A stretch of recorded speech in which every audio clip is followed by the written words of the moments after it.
Halo, assalamualaikum warahmatullahi wabarakatuh. Jumpa lagi bersama saya di channel saya, Aga Dana Tendean. Oke, gimana kabar kalian dalam minggu ini? Sehat-sehat selalu. Saya ucapkan dan saya doakan agar kalian sehat-sehat selalu. Oke, yang belum bergabung silahkan bergabung di channel saya dan agar bisa mengikuti karya-karya terbaik dan seni saya. Oke. Di sini saya akan menjelaskan tentang kesehatan kepada teman-teman ini, yaitu banyak yang kapan hari WA atau inbox di Facebook saya untuk menjelaskan tentang apa sih itu yang dinamakan dana sambuat. Oke, sebelumnya jangan lupa untuk subscribe, like, share, dan komen agar saya semakin semangat untuk membuat konten-konten dan karya seni. Oke, langsung saja, apa sih itu asam urat? Oke, apa sih itu asam urat? Asam urat yaitu kondisi yang menyebabkan nyeri dan mengalami pembengkakan dan setelah dirasakan yaitu asap panas pada area sendi kita. Nah, itu yang dinamakan asam urat. Karena asam urat ini biasanya itu menyerang area sendi. Oke, asam urat ini yaitu menyerang area sendi. Sendi apa saja yang mempengaruhi untuk terkena asam urat? Banyak sekali sendi-sendi yang terkena terkena asam utama yaitu jari-jari tangan, dan yang kedua yaitu ada lutut, dan yang ketiga yaitu pegangan kaki, serta keempat yang banyak terjadi yaitu jari-jari kaki. Itu yang banyak terjadi pada usia 30 tahun ke atas yaitu terkena asam urat. Oke, pada wanita yaitu akan terjadi bila memasuki masa menopause, yaitu terjadi pada 3 sampai 10 hari yaitu terkena adanya asam urat ini. Di area ini penjelasan tentang asam urat dan area mana saja yang menyerang asam urat itu. Dan sekarang saya akan menjelaskan tentang faktor terjadinya penyakit asam urat ini. Faktor pertama yaitu terkena penyakit asam urat yaitu pertama faktor keturunan atau genetik. Nah, faktor keturunan atau genetik ini bila mana orang tuanya atau kakek-kakeknya dahulu pernah punya riwayat penyakit asam urat, maka si anak atau si cucu bisa terkena juga, karena ini terkena sama diabetes, yaitu faktor keturunan atau faktor genetik. Dan yang kedua yaitu baru saja mengalami cedera atau pembedahan. Nah, ini juga nantinya terkena penyakit asam urat. Dan yang ketiga gemar mengonsumsi makanan yang mengandung protein tinggi seperti halnya daging-dagingan, jeroan, dan serta minum-minuman beralkohol dan minuman mengandung soda. Nah, ini yang terjadi kalau kita terkena asam urat, karena kebanyakan manusia atau kita banyak juga makan makanan yang mengandung protein tinggi seperti halnya jeroan. Itu juga nggak baik buat kita ya, karena nantinya bisa mempengaruhi asam urat. Yang keempat yaitu memiliki riwayat medis tertentu seperti halnya pertama yaitu riwayat penyakit diabetes mellitus, gagal ginjal, gastritis, serta faktor resiko lainnya yang mempengaruhi untuk terkena penyakit asam urat. Dan sekarang saya akan menjelaskan tentang gejala-gejala apa yang mempengaruhi untuk kita terkena penyakit asam urat ini. Yaitu yang pertama yaitu sendi merasa sangat sakit dan sangat nyeri. Ini biasanya terjadi bila kita terkena penyakit asam urat ini. Dan yang kedua yaitu kesulitan untuk berjalan dan sakit yang sangat mengganggu sekali.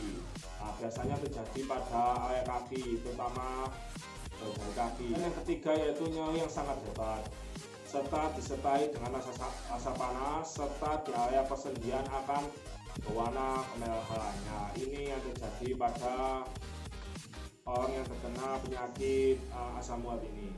Dan yang keempat yaitu gejala meledak serta pembengkakan akan menipis, tapi yaitu kulit kita akan bersisik. Nah, itu yang terjadi dan gejala-gejala penyakit asam urat. Gimana sih caranya agar kita tahu bahwa kita terkena penyakit asam urat ini?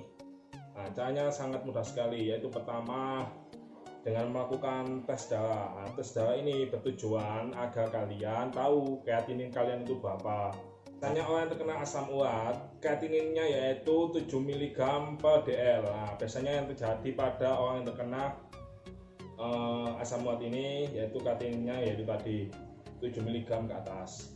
Dan yang nomor 2 untuk mendiagnosa agar tim kesehatan tahu kalian terkena asam urat, yaitu yang kedua yaitu agar kalian tahu jika kalian terkena penyakit asam urat ini atau tidak, yaitu yang kedua yaitu dengan cara tes urin 24 jam. Nah, agar kalian tahu kalian ini terkena asam urat atau tidak.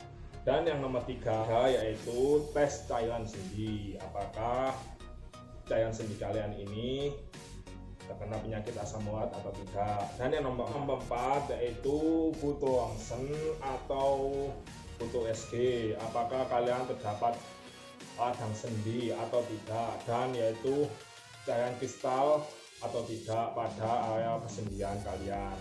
Dan agar tahu apakah kalian itu terkena penyakit asam urat ini atau tidak. Itu tadi untuk cara mengetahui atau mendiagnosa apakah kalian ini terkena penyakit asam urat. Akan menjelaskan tentang pengobatan asam urat agar kalian terhindar dari penyakit asam urat ini. Oke, pengobatan yaitu untuk asam urat dibagi menjadi 2. Nah, pengobatan apa aja agar kita terhindar dari asam urat ini?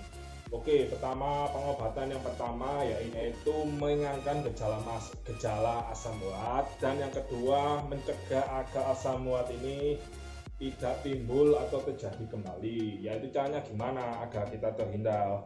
Oke, pertama yaitu menempelkan kantong yang berisi air es untuk ditaruh di area yang terjadi sendi manakah yang terkena asam urat ini, dan ditempelkan pada area yang terkena penyakit asam urat. Dan yang nomor 2 yaitu obat pada nyeri seperti asam mefenamic atau ibuprofen. Nah, ini agar kalian tidak kesakitan atau tidak nyeri pada terkena asam urat ini, karena penyakit ini sangat-sangat sekali mengganggu aktivitas kalian sehari-hari, terutama pekerjaan kalian maupun aktivitas yang lain. Tadi pengobatan untuk penyakit asam urat ini. Dan yang terakhir yaitu saya akan menjelaskan tentang pencegahan agar kalian semua terhindar dari penyakit asam urat ini. Oke, apa saja pencegahan agar kita terhindar dari asam urat ini? Oke, yang pertama yaitu hindari makanan yang mengandung protein tinggi. Seperti yang saya terangkan di atas, yaitu seperti daging-dagingan yang mengandung lemak atau kolesterol. Yang kedua, hindari makanan berjerawan. Dan yang ketiga, hindari makanan seperti halnya laut, seperti halnya kepiting, itu kolesterolnya sangat tinggi. Dan hindari minuman beralkohol seperti soda juga jangan diminum karena sangat mempengaruhi untuk terjadinya penyakit. Kedua yaitu perbanyaklah minum air putih karena air putih ini sangat menyehatkan badan ya. Dan yang nomor 3 yaitu minumlah kopi tapi secukupnya saja. Jangan terlalu sering minum kopi karena juga bisa menyebabkan diabetes mellitus ya, karena kopi itu sangat cepat sekali untuk terjadinya penyakit seperti asam urat, diabetes, dan lain-lain. Dan yang nomor 4 yaitu konsumsi buah-buahan.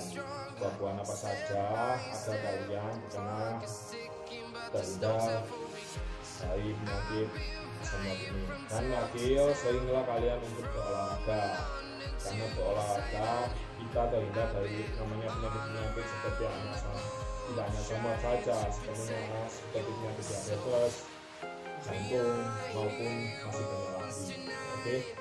Oke, demikian itu tadi penjelasan saya tentang penyakit asam urat. Kurang lebihnya saya mohon maaf bila ada kata salah atau kurang penanganan bagi kalian.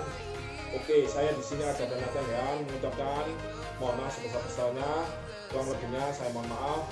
Wassalamualaikum warahmatullahi wabarakatuh. Jangan lupa untuk subscribe, like, dan komen agar saya semakin berkreasi membuat konten-konten yang semakin menarik. Dan untuk kalian yang belum bergabung, silakan bergabung di channel saya. Oke, saya akhiri. Terima kasih.